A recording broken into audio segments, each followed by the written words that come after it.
Hello students, welcome back to our very own YouTube channel Concepts Made Easy। तो last class हमने start किया था business mathematics का chapter matrices और हम देख चुके हैं कि what are the various types of matrices. और आज के इस वीडियो में हम करेंगे इक्वालिटी ऑफ टू मैट्रिसेस कि दो मैट्रिसेस को हम इक्वल कब कहते हैं। तो चलिए शुरू करते हैं। So two matrices A and B are said to be equal.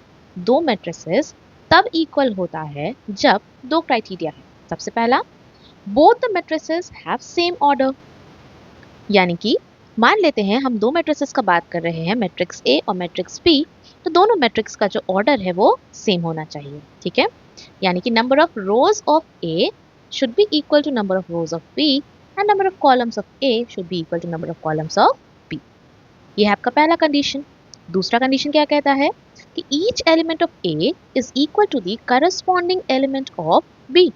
Each element of A is equal to corresponding element of B का मतलब है कि ए का पहला एलिमेंट, ठीक है, ए और बी अगर हम दो मैट्रिसेस का बात करें तो ए का जो पहला एलिमेंट यानी A11 should be equal to B11। ठीक है, A12 should be equal to B12, A13 should be equal to B13 if we are talking about a matrix which has order 3 by 3। ठीक है, तो इसी में आगे कंटिन्यूएशन करेंगे, यानी कि A21 सेकेंड रो, आपको याद है ना पिछले क्लास हमने किया था जनरल रिप्रेजेंटेशन ऑफ मैट्रिक्स। ये A11 12 13, ये था आपका A21 A22 A23, यहाँ था आपका A31 A32 A33, हम उसी का बात कर रहे हैं। ठीक है, ये A21 should be equal to B21 and so on, यानी कि करस्पॉन्डिंग जो भी आपका एलिमेंट है वो इक्वल होना चाहिए। अगर ऐसा है तो आपका दोनों मैट्रिसेस A एंड B जो है वो इक्वल है। ठीक है, क्या कहें हम कि दो मैट्रिक्स तब इक्वल होता है जब सबसे पहला दोनों मैट्रिसेस का ऑर्डर जो है वो सेम होना चाहिए, साथ ही साथ corresponding element of the first matrices is equal to the second matrix, यानी दोनों मैट्रिक्स का जो करस्पॉन्डिंग एलिमेंट्स है वो इक्वल होना चाहिए। ठीक है, देखिए यहाँ पे एक एग्जांपल दिया हुआ है, आपको तीन मैट्रिसेस दिया हुआ है। मैट्रिक्स ए 1 4 5 6, ऑर्डर क्या है आपका मैट्रिक्स ए का, दो रो है और दो कॉलम है, यानी 2 बाई 2। सिमिलरली मैट्रिक्स बी का ऑर्डर क्या है, दो रो है और दो कॉलम है, 2 बाई 2। मैट्रिक्स सी का ऑर्डर क्या है, दो रो है दो कॉलम है, तो ये है आपका 2 बाई 2। ठीक है, अब देखिए ए का फर्स्ट एलिमेंट है 1, बी का भी फर्स्ट एलिमेंट है 1। ठीक, ए का फर्स्ट सेकंड एलिमेंट है 4, बी का भी सेकंड एलिमेंट है 4। ए का थर्ड एलिमेंट यानी सेकंड रो में फर्स्ट कॉलम में एलिमेंट जो है आपका वो है 5, यहाँ भी है 5, यहाँ है 6, यहाँ भी है 6, यानी ए और बी का करस्पॉन्डिंग जो सारा एलिमेंट्स है वो इक्वल है। यानी कि दो मैट्रिक्स को इक्वल होने का जो दो क्राइटेरिया है दोनों सेटिस्फाई कर रहा है ए एंड बी, यानी ए इज इक्वल टू बी। अब ए और सी में चेक करिए, दोनों का ऑर्डर क्या है, 2 बाई 2। पहला क्राइटेरिया तो फुलफिल हो गया, that both the matrices should have same order. उसके बाद दूसरा क्या कहा था criteria, each element of A should be equal to corresponding element of B. और क्योंकि हम यहाँ पे ए और सी में चेक कर रहे हैं तो each element of A should be equal to corresponding element of C. पहला है यहाँ पे 1, यहाँ पे भी 1। ठीक है, फिर यहाँ 4 है, A12 में आपका 4 है और यहाँ का A12 में 5 है। क्या ये इक्वल है? नहीं है, क्योंकि मेरा करस्पॉन्डिंग एलिमेंट्स जो है वो इक्वल नहीं है। Therefore, we can say that A is not equal to C। ठीक है, आई होप इक्वालिटी में कोई डाउट नहीं होगा। चलिए, कोई डाउट नहीं है अगर तो एक क्वेश्चन देखते हैं। दिया है find the value of x and y if both the given matrices are equal। ठीक है, यहाँ जो दो मैट्रिक्स है वो दोनों इक्वल, यानी कि इस मैट्रिक्स का पहला एलिमेंट इज इक्वल टू इसका पहला एलिमेंट, दूसरा एलिमेंट इज इक्वल टू दूसरे वाले का दूसरा एलिमेंट। यहाँ का A21 वाला एलिमेंट ये है आपका A11, ये आपका A12, ये है A21 और ये है A22। A21 is equal to यहाँ का भी A21, यहाँ A22 इज इक्वल टू यहाँ का भी A22।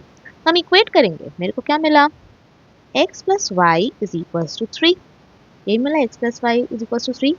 क्या होगा, since both the matrices are equal. ठीक है, both the matrices are equal, तो एक लाइन और लिखेंगे, therefore corresponding elements of both matrices are equal। Since दोनों इक्वल है therefore इसका करस्पॉन्डिंग एलिमेंट भी इक्वल होगा। ठीक है, तो x plus y is equal to क्या होगा 3, ये मान लेते हैं इक्वेशन 1। फिर आया आपका x minus y is equal to क्या हो जाएगा 7, ये मान लेते हैं इक्वेशन 2। अब इसको साइमल्टेनियसली सॉल्व करेंगे, एडिंग इक्वेशन 1 एंड इक्वेशन 2, दोनों को ऐड करेंगे अगर हम तो ये हो जाएगा x plus y is equal to 3, x minus y is equal to 7, दोनों को ऐड किए y y cancel, 2x is equal to 10, x is equal to 10 by 2 is equal to 5। ठीक है, x का वैल्यू मेरे को मिल गया 5। अब इसको पुट करेंगे या तो इक्वेशन 1 में या तो 2 में, तो putting the value of x in equation 1। Equation 1 क्या है आपका x plus y is equal to 3, ये कर लें 5 plus y is equal to 3, y is equal to 5 minus 3 is equal to 2। ठीक है, आंसर क्या आया आपका x इज इक्वल टू 5 और y इज इक्वल टू 2, ये मेरा आंसर। ठीक है, आई होप इसमें कोई डाउट नहीं होना चाहिए। चल ठीक है, आगे देखते हैं, एक और क्वेश्चन देखते हैं। यहाँ पे भी दिया हुआ है कि दोनों मैट्रिसेस मेरा जो है वो इक्वल है, so find the value of x y z and a। ठीक है, चलिए इक्वेट करना स्टार्ट करते हैं। सेम वही, since both the metrics are equal, therefore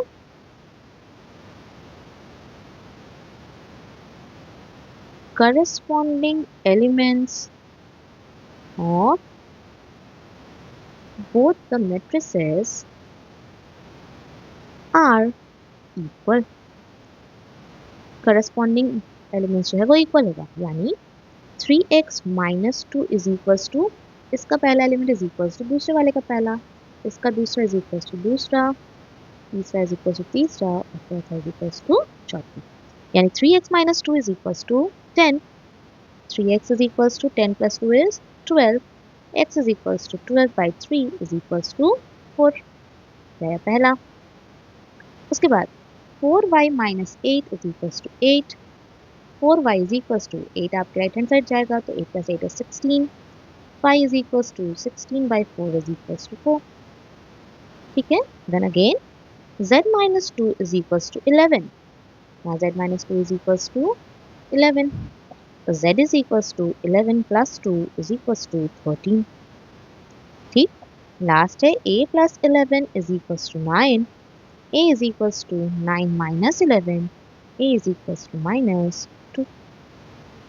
ठीक है, यानी आपको क्या क्या मिल गया, x is equals to 4, y is equals to again 4, z is equals to 13 and a is equals to minus 2। आपका आंसर।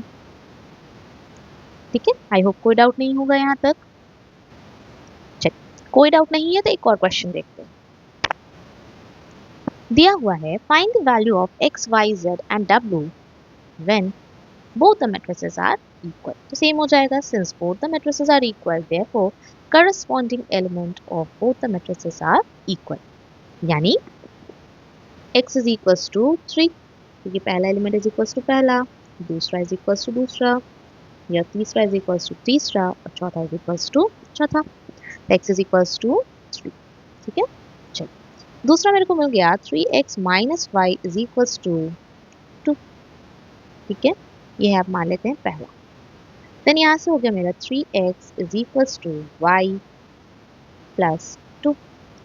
ठीक, x का वैल्यू क्या है 3, ये हो गया 3 into 3 is equals to y plus 2। 9 minus 2 is equals to y, y is equals to 7। ठीक है, वाई आ गया मेरा 7। देन अगेन हम किए सॉल्व, तो ये है आपका 2x प्लस z is equals to 4। X का वैल्यू क्या है आपका 3, यानी 2 into 3 plus z is equals to 4। 6 plus z is equals to 4, z is equals to 4 minus 6 is equals to -2। ठीक है, आपको x मिल गया, y मिल गया, z मिल गया। अब लास्ट में जाते हैं, 3y minus w is equals to 7। y का वैल्यू कितना है 7। 3 into 7 minus w is equals to 7। 21 minus w is equals to 7। 21 minus 7 is equals to w। w is equals to 14। ठीक है, आई होप आपको कोई डाउट नहीं है इस पर्टिकुलर क्वेश्चन में भी। तो फाइनल आंसर लिख देते हैं, x is equals to 3, y is equals to 7, z is equals to -2 and w is equals to 14। ठीक है, चलिए ये है आपका फाइनल आंसर। आई होप आपको इस टाइप के क्वेश्चंस में कोई दिक्कत नहीं है। दो मैट्रिसेस तब इक्वल होता है जब दोनों का ऑर्डर सेम होता है और साथ ही साथ उसका करस्पॉन्डिंग एलिमेंट जो होता है वो इक्वल होता है। ठीक है, चलो तो कल फिर मिलते हैं एक नए कॉन्सेप्ट के साथ। तब तक के लिए keep practising, keep studying. Thank you.